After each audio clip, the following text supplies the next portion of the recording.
আসসালামু আলাইকুম ফ্রেন্ডস, আমি আছি শাওন। তো মাশাআল্লাহ আলহামদুলিল্লাহ সকালবেলায় উঠেই মূলত খাবার নিয়ে আসছি। এখানে ৩ জন লোক ধান বুনতেছে। তো এই ক্ষেতটা কিছুদিন আগে পরিষ্কার করছি, চাষ করছি। তার পরবর্তীতে জ্বালা নেওয়া হইছে। তারপর বোনার জন্য উপযোগী করছি। উনারা বুনতেছে।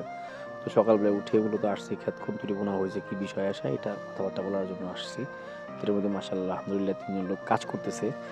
আসলে যখন সময় পাই তখনই মূলত কাজ করার চেষ্টা করি। একটু, একটু করে কাজ করি। আর আজকে সারাদিন যে সমস্ত কাজগুলো করবো একটু করে দেখানোর চেষ্টা করব। কয়েকদিন যাবত কিন্তু ভিডিও ছাড়তেছি না। তো এখানে শেষ করে মূলত আবার আসছি হিঙ্গানগর কলাবাগান বেলতলা দোকানে। তো আসার পরবর্তীতে ইট, বালি, সিমেন্ট ছোট, ছোট সাইডে মালগুলা পাঠাইছি ছোট, ছোট গাড়ি দিয়ে। তারপর মূলত এই গাড়িটা আসছে। এই গাড়িটা সাইডে আসার পরবর্তীতে সাইডে মালটা ঢুকাইছি। ঢুকানোর পরবর্তীতে সাইডে মালটারও দেখাইতেছি কাস্টমারে। তো কাস্টমার যদি মালটা পছন্দ করে তারপর যদি কাস্টমারের পছন্দ অনুযায়ী মালটা গুনে কাস্টমারকে নামিয়ে দিব। তো মাশাআল্লাহ আলহামদুলিল্লাহ, তো মালের কালারটা দেখানোর চেষ্টা করতেছি। মালের কালারটা মাশাআল্লাহ আলহামদুলিল্লাহ খুব সুন্দর একটা কালার, চমৎকার একটা কালার। তো এই মালটা মূলত আড়ুভাঙ্গা থেকে আসছে। তো মালগুলা নামিয়ে তারপরে কাস্টমারের সাথে কথাবার্তা বলি, কাস্টমারের রিভিউ নেওয়ার চেষ্টা করি, কাস্টমার কী বলে না বলে।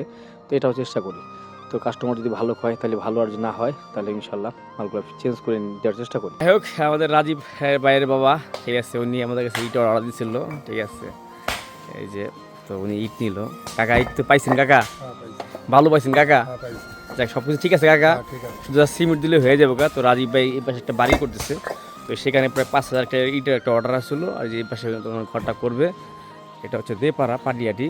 তো এখানে যে ঘরের জন্য প্রস্তুত করতেছে জায়গাটা, এই যে বালি, সিমেন্ট, তো ইট, এটা রাজীব ভাইদের বাড়ি। তো এখানে গত কয়েকদিন আগে অর্ডার নেওয়া হয়েছিল, তো আজকে মালটা দেওয়া হইলো।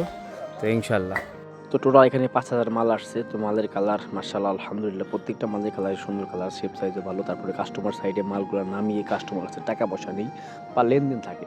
প্রত্যেকটা সাইডে কাস্টমার সাইডে যায় মাল দেখাই, দেখানোর পর মাল পছন্দ করে তারপরে কাস্টমার কাছে নগদ টাকা নিয়েই মূলত আমরা লেনদেন করার চেষ্টা করি। তারপর দিয়ে এই টাকা আবার মূলত রিটার্ন আবার কাস্টমারের টাকাটা আবার ড্রাইভারের হাতে দেই। আবার ড্রাইভার এই টাকাটা নিয়েই মূলত আবার চলে যায় ভাটার উদ্দেশ্যে। তো আমাদের যে ড্রাইভার যে মুকুল ভাই, তো এই টাকাটা গুনতেছে, টাকা গোনা সুন্নত। তো এইটা শেষ করে মূলত আমি আবার দোকানে যাব। তো দোকানে ৩টা পর্যন্ত দোকান করব। দোকানে শেষ করেই আবার বিকাল টাইমে আসছি মূলত বাড়িতে।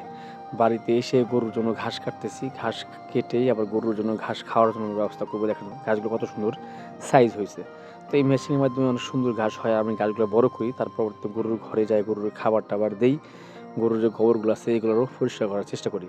তো আমাদের যাত্রা ছিল একটা গরু থেকে আমাদের শুরু হয়েছিল, মানে পালন করা। এখন আস্তে, আস্তে আমাদের ৭টা গরু, ২টা গরু প্রেগনেন্ট।